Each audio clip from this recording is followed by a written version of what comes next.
All right, so I've been working on the bike a lot since I got the bike, and I mean, it's almost like it's the Ducati Scrambler, starter pack. But undeniably, there's a few things that if you get this bike, you may like, such as the fender, the visors, and there's a few things that are very easy kind of bolt-ons that you can just remove.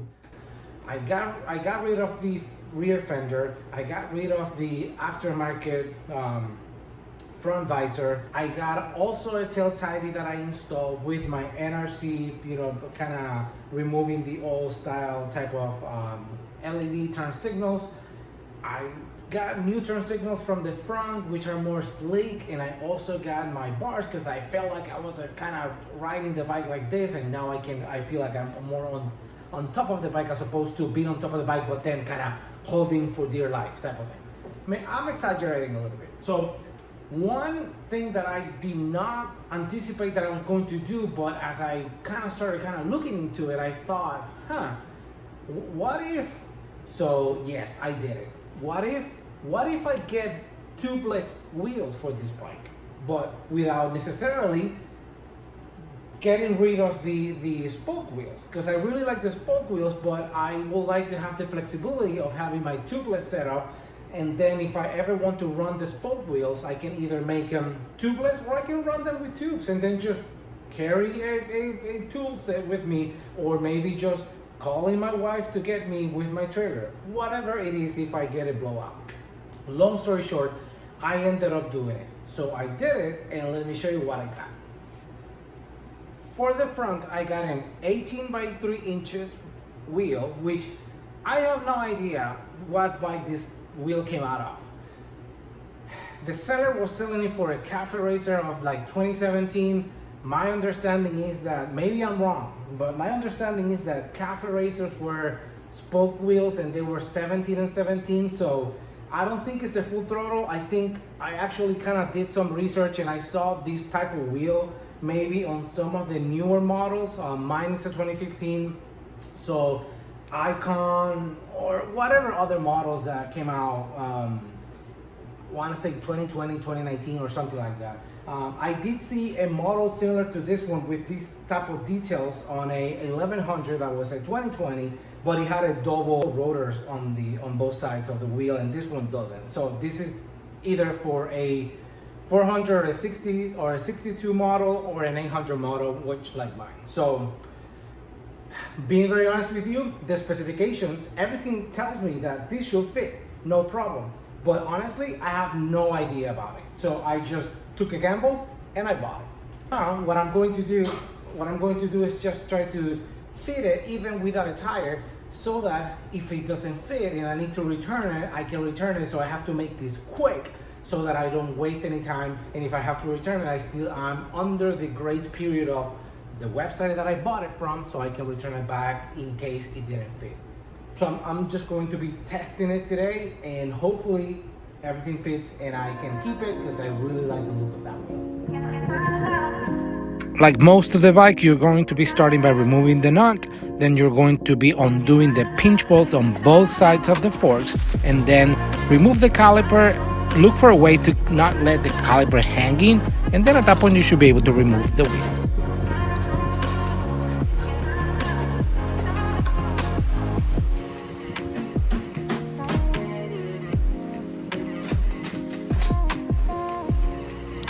Bolts on the rotor are normally very tight, and tight because they have a lot of thread lock. So make sure that you heat it up very well so you can soften the thread lock, and at that point you should be able to get them out without any trouble. A very small tap and the rotor is out. I am not making a big deal, but at this point I'm lining up the bolts, and it looks like the holes are actually aligned with the rotor, which means everything should work. I know. I'm not crazy. I mean, I know I don't have a tire. I'm just making sure that the rotor actually lines up perfectly well with the caliper, and I have no issues, getting the axle through the wheel and bolting down the nut. Alright, so I don't know if you can tell, but I'm pretty excited about this. I love the way the wheel looks. And although there's a lot of information out there, I couldn't find any specific forums explaining whether or not what was the wheel compatibility and whatnot. I'm not sure if people are keen or willing to have two sets of wheels or whatnot. I wanted to, and I wanted to have a tubeless setup as well as my other, you know, spoke wheels and whatnot. So everything worked. The rotor worked, the ABS ring was installed. I have everything mocked up right now. Nothing is torqued down, but I have enough pressure that, you know, should simulate the final position. Same, when I bought it, I didn't have a lot of information about the wheel because the seller only put some sort of information, and it was kind of weird. So, and I ended up kind of getting a gamble because I was able to return the wheel if I needed to. So as of right now, I'm pretty happy with, you know, how the wheel looks. There's a little bit of a dent on this side, so I need to double check and see how the wheel is going to balance. But as far as I can tell, it's perfect, you know, position with the caliper. No interference. I can actually actuate the caliper and whatnot.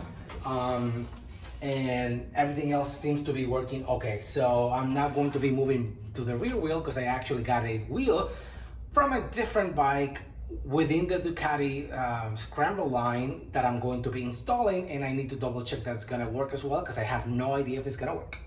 So we talked about the front wheel.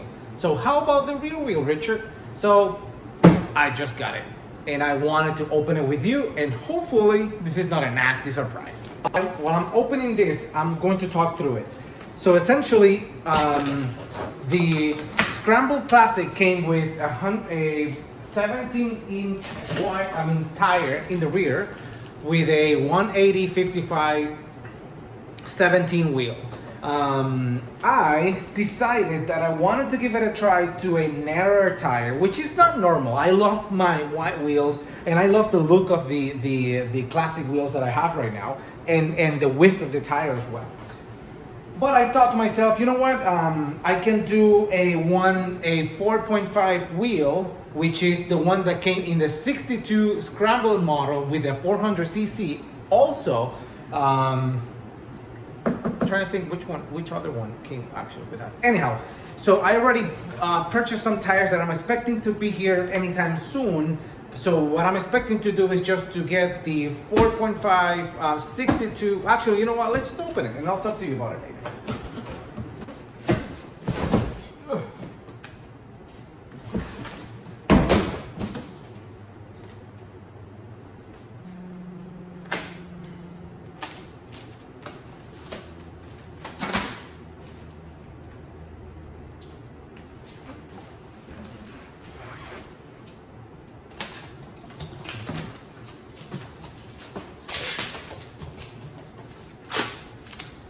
All right, so this is a rear tire or a rear wheel for a Model 62 Scrambler 400cc from a 2019 model, if I'm not mistaken. Based on my research, if you following the same explanation that I already gave you, I kind of did the same type of research, and I decided that this should be similar and they should fit exactly the same as the one that I have right now, with the biggest difference being that the wheel is actually narrower as well as the tire. I have a 180 and now I have a 160 on this one, but I already bought a 170. Some people might say, oh, a 170 on a 4.5 whatever wheel might kind of make it a little slower on the turns or whatever. I'm okay with that. So long story short, I'm going to be testing this one on my bike, and if it fits, I'm going to be replacing the tire soon.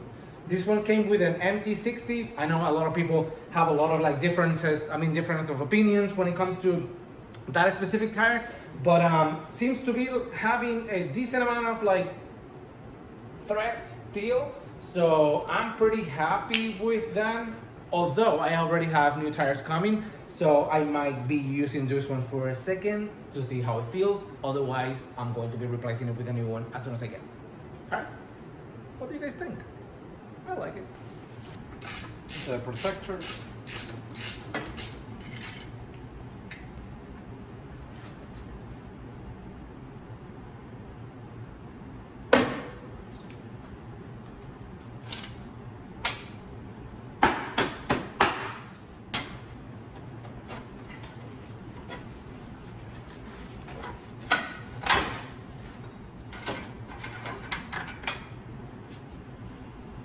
pull the wheel out.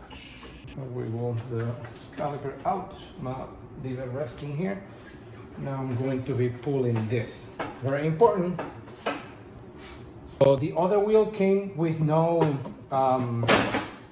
without a carrier for the sprocket. So nothing on the chain is gonna change, and I'm expecting that this is going to fit the other one. So if it doesn't fit, we have trouble. If it fits, then I can just reuse the carrier every time I want to, swap wheels. Wow, this is so light. I'm going to be using a bit of waterless grease on this. And here goes nothing. Why? Yeah. This is exciting. All right. So this fits. That's perfect. That's what I wanted. All right. So now,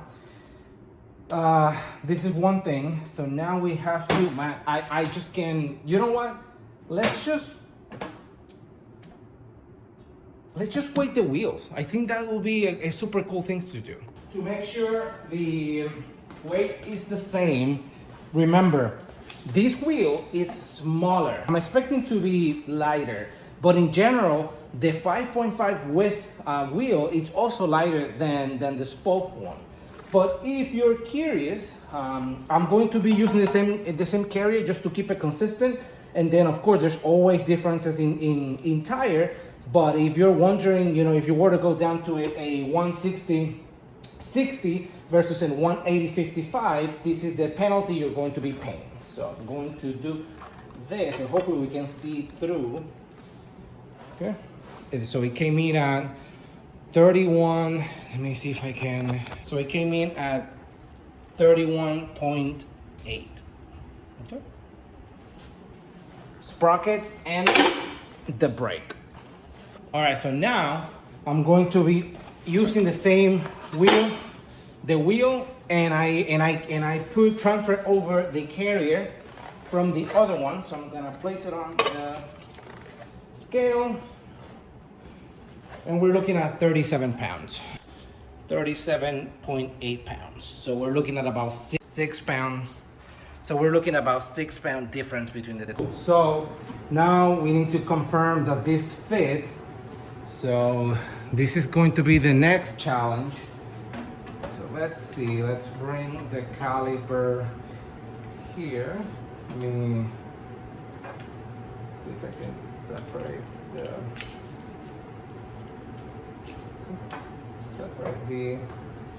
this and kind of get them in place at the same time. This is very entertaining every time.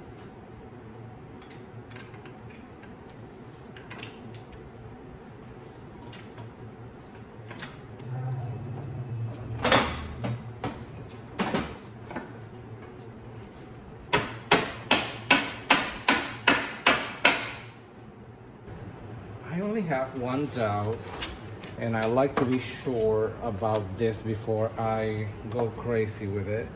So this is classic, and I'm looking for wheels. So front wheel, rear wheel. Okay, so I'm gonna go to wheel section, and I'm going to let you know why I want to take a quick look at this. This bearing that was on the right side of the spoke wheels doesn't work on the new wheels. So apparently there's no space for this between the caliper bracket and where the axle goes through. So I want to see if I were to take a look at this, if I see a spacer. It says remove chain and rear wheel and collect the spacer. So there's a spacer on the left side, which is the same one, it's on. And then it says on the sprocket side, number 3 spacer. So I have that spacer, it's not that one. I have another one on the bike right now.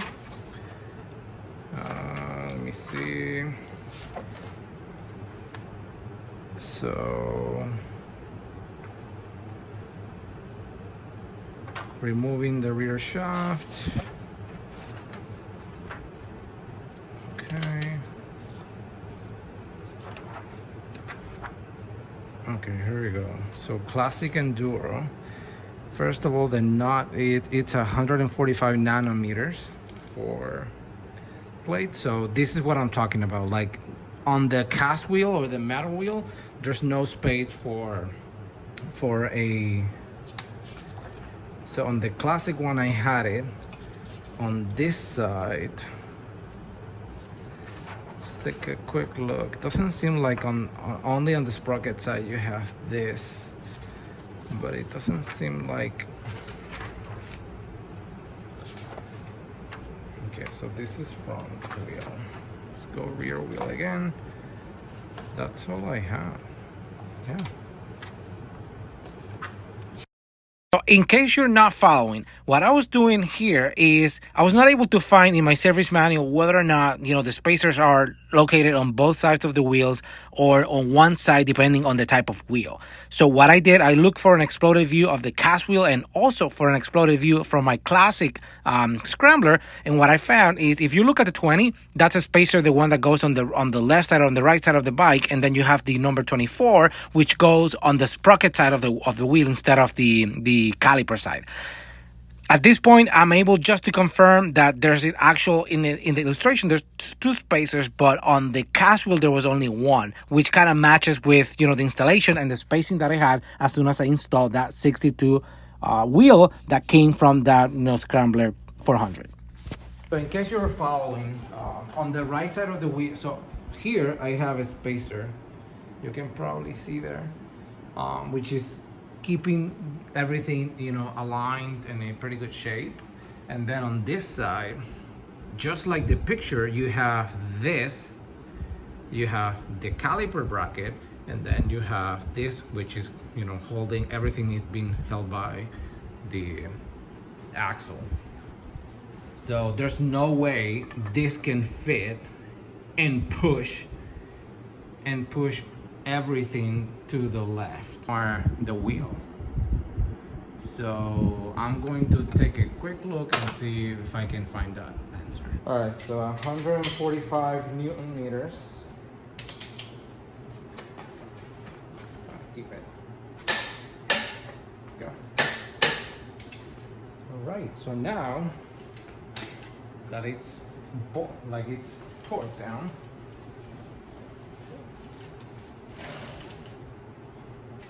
and now let me check the brake. No interference, no nothing, no weird wiggle or anything. Perfect! I just installed the tire in my backyard and I was going to record it, but it's 116 degrees outside, so I didn't feel like it was a pretty picture to show you me struggling with this.